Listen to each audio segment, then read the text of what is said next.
A day in the life as a MMA content creator. So nakikita nyo nga guys, hinihiwa ko yung mga kamuting kahoy or balinghoy kasi nga gagawa ko ng MMA content. Wait, what? Nakakamiss din naman kasi yung mga pagkain ganito. Lalo na pag nasa probinsya ka, mamimiss at mamimiss mo talaga yan pag nasa syudad ka. So nakikita nyo nga, nabalatan ko na yung mga kamuting kahoy or balinghoy at hiniwa-hiwa ko na rin. Sa part naman na ito, hinuhugasan ko na yung mga kamuting kahoy or balinghoy. At eto nga guys, sinalang ko na itong kamuting kahoy or balinghoy para maluto na ito. Gagawin ko nga itong nilupak or nilubak.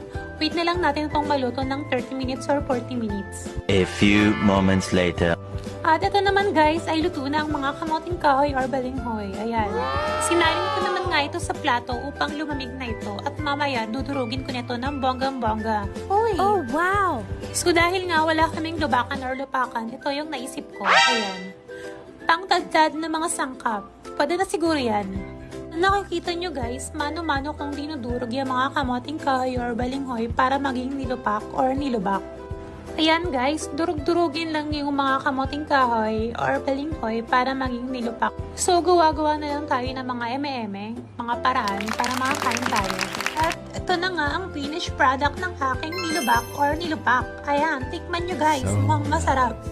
At eto nga guys, kumuha na ako para matikman ko na itong nilupak or nilubak na aking gawa. So nakikita nyo, papartneran ko yan ng kape. Masarap yan sa kape.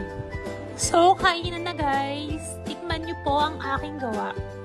Nakakamiss talaga yung ganitong pagkain. Parang nai-heal yung inner child ko. Huh?